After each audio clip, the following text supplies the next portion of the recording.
అందరికీ జేబీఎం. నేను Rajesh Mahasen. Welcome to Mahasen media. Jaganmohan Reddy గారు ఈ రోజున ఢిల్లీ వెళ్ళి ధర్నా చేశారు. జగన్ అన్న అక్కడ చేసిన డ్రామాలు ఏమైతే ఉన్నాయో, అక్కడ కొంతమంది నాయకులు, వేరే రాష్ట్రాల నుంచి వచ్చిన నాయకులు ఏం మాట్లాడారో పాపం. ఓ మాట చెప్పాలంటే జగన్మోహన్ రెడ్డి గారికి ఈ రాష్ట్రం నుంచి ఒక్క పార్టీ సపోర్ట్ చేయలేదు, ఒక్క వ్యక్తి సపోర్ట్ చేయలే, ఒక్క ప్రజా సంఘం సపోర్ట్ చేయలేదు. కేవలం జగన్మోహన్ రెడ్డి గారు ఆయన ఎమ్మెల్యేలు ఎంపీలు ఉన్నారు తప్ప ఇతర రాష్ట్రాల వాళ్ళట. ఇప్పుడు ఎవడన్నా తెలియనోడి దగ్గరికి వెళ్ళి ఎవడు నన్ను పలానోడు కొట్టాడంటే రే రే బాబులేదే కొట్టాడు అమ్మ నిన్ను అంతలా కొట్టాడా ఏమయ్యా కొట్ట ఎవరన్నా అంటారు. ఇదేనా అమ్మ జీవితం? ఇంత భయమా జగన్ గారు? ఇంత పిరుకోలే మీరు? చచ్చ ఏమని ఉంటే రాష్ట్రం తేల్చుకోవాలి. నీకు దమ్ముంది కదా, దమ్మున్నప్పుడు రండి, మేము ఏం తప్పు చేసామని కొడతారు మమ్మల్ని కొట్టారు కదా, ఇగో మేము కేసు పెడతాం, అరెస్ట్ చేయాలి, లేదా హైకోర్టుకి వెళ్తాం, సుప్రీంకోర్టుకి, ఇలా నిలబడాలి. కానీ కొట్టేస్తున్నారు బాబు అని పరుగు. కానీ జగన్మోహన్ రెడ్డి గారిని చూస్తే మాత్రం చాలా జాలి, బాధ, చిరాకు, అసహ్యం. ఎందుకంటే ఓ పార్టీకి అధ్యక్షుడండి ఆయన. ఓ పార్టీకి అధ్యక్షుడు అయినప్పుడు కార్యకర్తల మనసులో ధైర్యాన్ని నింపాలి. ఎక్కడన్నా ఒకవేళ దాడులు జరుగుతాయి, ఒకటే దాడులు జరుగుతాయి. ఎందుకంటే గతంలో వీళ్ళు అధికారంలో ఉన్నప్పుడు వెచ్చలవిడి పరిపాలన చేశారు. మరి అప్పుడు బాగా అణిచిపెట్టుకుని ఉండి ఉగ్గ పట్టుకుని ఉన్నవాడు అందరం అలా సహించలేరు కదా, ఎవడొకడు బ్లాస్ట్ అయిపోతాడు. అప్పుడు అక్కడికి వెళ్ళారే, ఎవరిని కొడుతున్నారు మిమ్మల్ని, మీకు చట్టపరంగా నేను ఉన్నాను, ఆ దాడి ఏమైనా జరిగితే మీ ముందు నేను నిలబడతాను, రమ్మనండి ఎవడొస్తాడని. గుర్తుందండి నారా చంద్రబాబు నాయుడు గారు అంగళ్ళలో ఆయన మీద పొలోమని గ్యాంగ్, వైసీపీ గ్యాంగ్ వచ్చి రాళ్ళు అవే వేస్తూ ఉంటే ఆయన దగ్గర ఉన్న సెక్యూరిటీ గార్డులు ఇలాగా ఉంటాయి కదండి, దాన్ని ఏమంటారు, సూట్ కేసులు లాంటి ఇలా ఓపెన్ చేసి ఇలా పెడితే ఆయన మధ్యలో నిలబడే తరమండి యాదవల్ని అని చెప్పి ఆయన ఆ రోజు ఇచ్చిన ధైర్యం ప్రతి తెలుగుదేశం కార్యకర్త నరాల్లోకి ఎక్కేసిందండి. అసలు ఏమి హీరోయిజం అండి. చంద్రబాబు నాయుడు గారు ఆ వయసులో అంతమంది వందలాది మంది వస్తే రెండ్రా అన్నాడు. అదిరా ఆయన ఎలా ఉన్నాడంటే మనం ఎలా ఉండాలిరా, అది కసి. అంతేగాని జగన్మోహన్ రెడ్డి గారు ఎక్కడ ఏమన్నా కొడితే అమ్మని అమ్మ తర్వాత నేను ఎలా ఉందని టప్పని ఢిల్లీ పారిపో. ఇదేంటిది? ఇది ఏంటండి? చిచ్చి. మళ్ళీ చూడండి, మళ్ళీ కూర్చోండి, చూడండి ఆయన రెడ్ బుక్ రాజ్యాంగం అంట. అదిగో రెడ్ బుక్ రాజ్యాంగం. అక్కడికి వెళ్ళి అఖిలేష్ యాదవ్ గారి ఇలా కూర్చుని మమ్మల్ని కొడుతున్నారు సార్. ఎవరు కొడుతున్నారు అన్నాడు అఖిలేష్ యాదవ్. లోకేష్ గారు అండి, ఆ బుక్లు రెడ్ బుక్లు మా పేర్లు ఎక్కించాడు సార్, మాకు చాలా భయంగా ఉంది సార్, మేము ఆంధ్రప్రదేశ్లో బతకలేకపోతున్నాం సార్, మాకు ఢిల్లీలో ఏదైనా చిన్న చితక ఎయిర్పోర్ట్లు చెప్తే మేము ఆ బట్టలో తట్టపుట్ట చదువుకుని ఢిల్లీ వచ్చి మీ దగ్గరే ఉంటాం సార్, ఇక వెళ్ళాం సార్.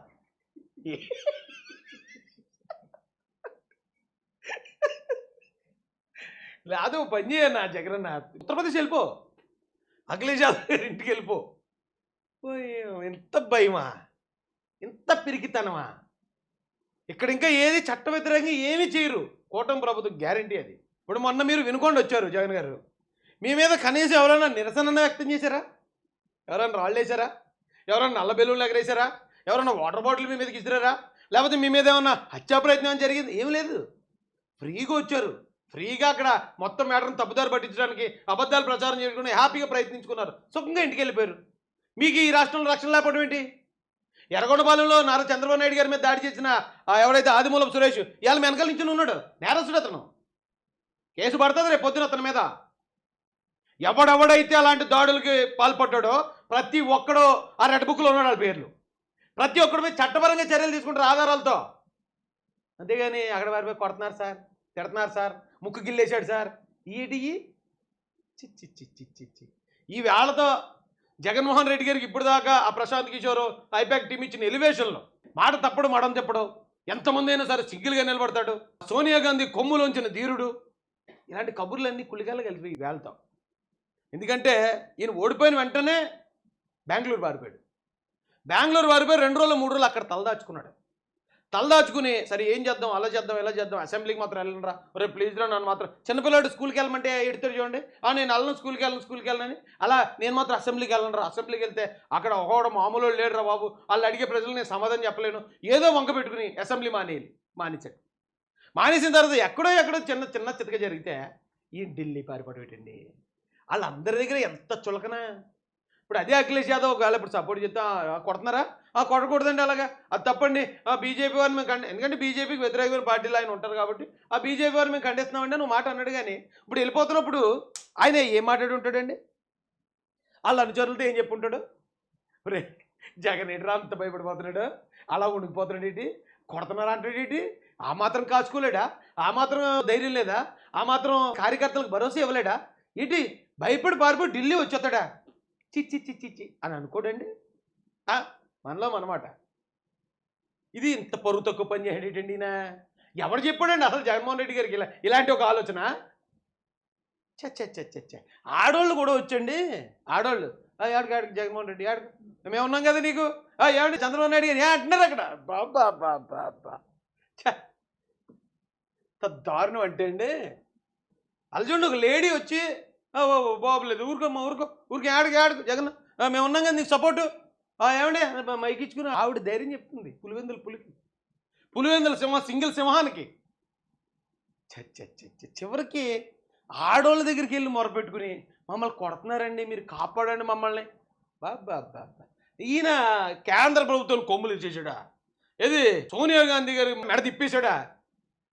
అమ్మ మీరు ఇచ్చిన ఎలివేషన్లు అన్నీ వేళ్తాడు గంగలో కలిసిపోయారా బాబా. ఇతను ఎవరో వచ్చాడు పెద్ద ఆయన, అతను సపోర్ట్ ఇస్తాడంట. ఏంటండి ఈ దారుణం ఏంటండి? ఏమండి ఇగో వెళ్ళి చూడండి మమ్మల్ని కొట్టేస్తున్నారు సార్ మమ్మల్ని కాపాడండి sir please sir, eliminate them immediately sir అన్నట్టు అలా చూడండి జగన్మోహన్ రెడ్డి గారు. అయ్యో జగన్మోహన్ రెడ్డి గారు నా మీదకి ఒకేసారి 200 మందిని పంపించారు మీరు. ఏమంటే ఎవరి దగ్గరికన్నా వెళ్ళి ఏమంటే నన్ను పలానా ఓడి ఇలా కొట్టేపోడు నన్ను చంపేపోడని నీ ఎవరితో అన్నా నేను మొరపెట్టుకున్నానా? అది మగతనం కాదండి. ఇప్పుడు మనం యుద్ధంలోకి వచ్చినప్పుడు మనమే కాదు అవతలోడే వేస్తాడు 2 బాణాలు, మనకి తగిలితే పుంజుడు దెబ్బలు తగిలితే తట్టుకుని నిలబడాలి. కానీ ఇలా పారిపోకూడదండి. అలా పారిపోయి వాళ్ళ కాళ్ళు వీళ్ళ కాళ్ళు శరణు వేడకూడదు. యుద్ధం అంటే లేదా మీరు క్విట్ అయిపోండి రాజకీయాల నుంచి. నా మాటిని ఏమన్నా నేను రాజకీయాలకి స్వస్తి పలికేశాను, ఇక రాజకీయాలు నాకు సంబంధం లేదు, ఇక పార్టీని వదిలేస్తున్నాను నేను, లేకపోతే పార్టీని పల్ల దానిలో మెరుగు చేస్తున్నాను నేనే ఈ రోజు నుంచి ఇంకా సాధువుని, క్విట్ అయిపోండి. మీ జోలికి ఎవడన్నా వస్తాడేమో. మనం అధికారంలో ఉన్నప్పుడు అందరూ కూడా ఎత్తాం, అధికారం ఇలా పోయినంటే పారిపోతాం, అందరూ ఇలా దాక్కుంటాం పిల్లిలాగా. ఎందుకండి ఇలాంటి బతుకు? వద్దండి. ఎందుకంటే మీ నాన్నగారు పరువు వైఎస్ఆర్ ఫ్యామిలీ అంటే ఒక రేంజ్ ఉంది, దాన్ని మొత్తం తీసుకెళ్ళి వేళ ఇలా మీరు కులికాల్లో కలిపెత్తానంటే బాగోలేదండి. ఏంటండి శరణ వేయడం ఏంటండి? వేరే రాష్ట్రాలలో కాళ్ళు పట్టుకోవడం ఏంటండి? ఏమైనా ఉంటే రాష్ట్రంలో మనం తేల్చుకోవాలి. కానీ ఏమైనా ఉంటే ఇక్కడ మాట్లాడండి, మీ మీడియాలో మాట్లాడండి, ప్రజలకు చెప్పండి, ప్రజలు వింటారు. ఎవడో ముక్కు ముఖం తెలియడు తెలుగే రానుడికి వెళ్ళి ఆడి కాళ్ళు మీద పడుతున్నారు ఎందుకు? అక్కడికి వెళ్ళి రాష్ట్రంలో ఏదో ఘోరాలు జరిగిపోతున్నాయి, నేరాలు జరిగిపోతున్నాయి, రాష్ట్రం పరువు చెప్తున్నారు ఎందుకు? ఈ మహిళ కూడా మరి వైసీపీకి సపోర్ట్ ఇది అండగా ఉంటుందట. భయపడకండి వైసీపీ వాళ్ళు, ఒక మహిళగా నేను అండగా ఉంటాను అన్నది. చివరికి ఇంత కాడికి వచ్చారు. అందుకే రా బాబు రే ఈయన పడకండి రా బాబు అని చెప్పాం. విన్నారా? ఈయనెవరు పాపం పెద్ద ఆయన. ఇగో సార్ ఎక్కడండి ఇక్కడ ఇలా కొట్టాడండి, అక్కడండి ముక్కు గిల్లేసాడండి, ఇక్కడ ఇదండి. ఈ చాడీలు చెప్పుకోవడానికి వెళ్ళారట ఢిల్లీ. అంటే గల్లీలో కాదు ఇది, ఢిల్లీలో చెప్పారట. ఇవి చిచి చిచి చిచి చిచి చిచి ఏమంటే లోకేష్ గారి మీద భీమవరంలో వచ్చే ప్రయత్నం జరిగింది, పెద్ద పెద్ద రాళ్ళు తీసేసారు. కనీసం యువగాళ్ళం పాదయాత్రకు ఒకరోజు బ్రేక్ కూడా ఇవ్వలేదు ఆయన. ఆ రాళ్ళని ఎలా చూపిస్తూనే పోలీసు వాళ్ళు చెప్పి ఇదా మీరు చేసే డ్యూటీ ఇదా, ఇలాంటి దాడిలా చేయించేది, రమ్మని ఎవడొస్తాడో అంటే యువగాళంలో ఉన్న వాలంటీర్స్ ఉంటారు కదండి, వాళ్ళు పట్టారట. రండి రైజారు ఎవడొస్తాడు, మీరు ఇంగ్లీష్ చెప్తే ఇంగ్లీష్ చెప్తాం, మీరు తెలుగులో వస్తే తెలుగులో వస్తాం, మీరు మలయాళంలో వస్తే మలయాళంలో వస్తాం అని నించున్నారు. వాళ్ళు నించుంటే అయ్య బాబు తిరగబడిపోయేలాగా ఉన్నారు, తిరగబడి మన కొడేసేలాగా ఉన్నారని యోగాళం వాలంటీర్లు అందరినీ తీసుకెళ్ళి జైల్లో పెట్టేశారు, అటెంప్ట్ మర్డర్ కేసు. అయినా కూడా యోగాళం ఆపలేదు లోకేష్ గారు. ఆయన ధైర్యం ముందు అసలు జగన్మోహన్ రెడ్డి మొత్తం మహాసముద్రంలో నీటి బుట్ట అయిపోయాడండి ఇవాళ. ఇది ఏదో అనుకుంటున్నారు, మేము ఢిల్లీ వెళ్ళిపోయాం, ఢిల్లీలో ఆంధ్రప్రదేశ్ గవర్నమెంట్ మీద ఇది చేసేస్తున్నాం, ఆంధ్రప్రదేశ్ గవర్నమెంట్ని డిఫెన్స్లో పెట్టారు అనుకున్నారు. కానీ పాయింట్ ఆలోచిస్తే పాపం ఇక్కడ ఆంధ్రప్రదేశ్లో భయపడి ఓడిపోయామని భయపడి రెడ్ బుక్ అని ఓపెన్ చేసి బొక్కలు చూసేస్తారేమో అని భయపడి ఢిల్లీ అందరి కాళ్ళు పట్టుకుంటారని వైసీపీ వాళ్ళు. ఆడోళ్ళు మగోళ్ళు ముసలోళ్ళు పడుచోళ్ళు తేడా లేకుండా ప్రతి ఒక్కరి కాళ్ళు పట్టుకుని మమ్మల్ని ఆశీర్వదించండి మామయ్య అంటున్నారు.